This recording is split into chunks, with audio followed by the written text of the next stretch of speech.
अब दिवाली गिफ्ट्स और बोनस पर भी लगेगा टैक्स। हाँ, बिल्कुल सही सुन रहे हैं आप। मतलब पहले जीवन में इस बात का कष्ट था कि दिवाली पर बोनस ही नहीं मिलती है तो बस सोन पापड़ी। लेकिन अब इससे भी बड़ा कष्ट सामने आया है, और वो ये कि अगर आपको थोड़ा ठीक ठाक बोनस या तोहफा मिल जाए तो शायद उस पर आपको टैक्स भी देना पड़ सकता है।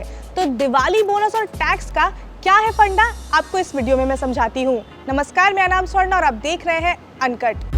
तो दिवाली और न्यू ईयर जैसे मौकों पर कंपनीज अपने एम्प्लॉइज को बोनस देती है। इस बोनस की एक्साइटमेंट पूरे साल रहती है। पूरे साल लोग वेट करते हैं कि ऐसे महीने का जब उनके अकाउंट में सैलरी से ज्यादा अमाउंट क्रेडिट हो। लेकिन तब क्या होगा जब आपको पता चले कि उस बोनस अमाउंट पर भी टैक्स लग सकता है।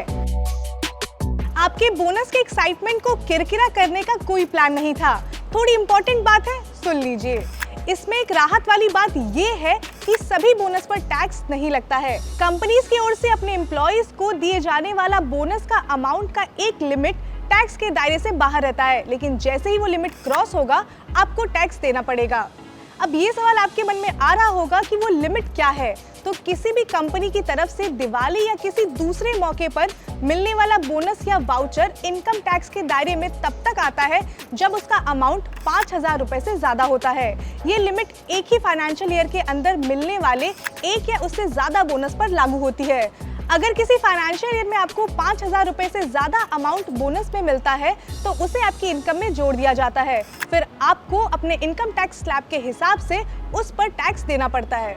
सभी कंपनियों के बोनस देने का रूल एंड अमाउंट डिफरेंट होता है। कई कंपनीज अपने एम्प्लॉइज को साल में एक बार से ज्यादा बोनस देते हैं। अगर कोई कंपनी अपने एम्प्लॉइज को दिवाली के मौके पर 5,000 रुपए बोनस में देती है और फिर क्रिसमस पर 4,000 रुपए का बोनस देती है, तो ऐसे सिचुएशन में इस क्रिसमस पर बोनस के रूप में मिलने वाला 4,000 रुपए का अमाउंट इनकम टैक्स के दायरे में आएगी। ऐसा इसलिए क्योंकि एक फाइनेंशियल ईयर में बोनस पर 5,000 रुपए तक की ही छूट मिलती है। एक बार 5,000 रुपए का बोनस ले लेने पर आपकी लिमिट पूरी हो जाती है। इसके बाद मिलने वाला बोनस अमाउंट आपकी इनकम में जोड़ा जाता है और फिर इस पर टैक्स लगता है।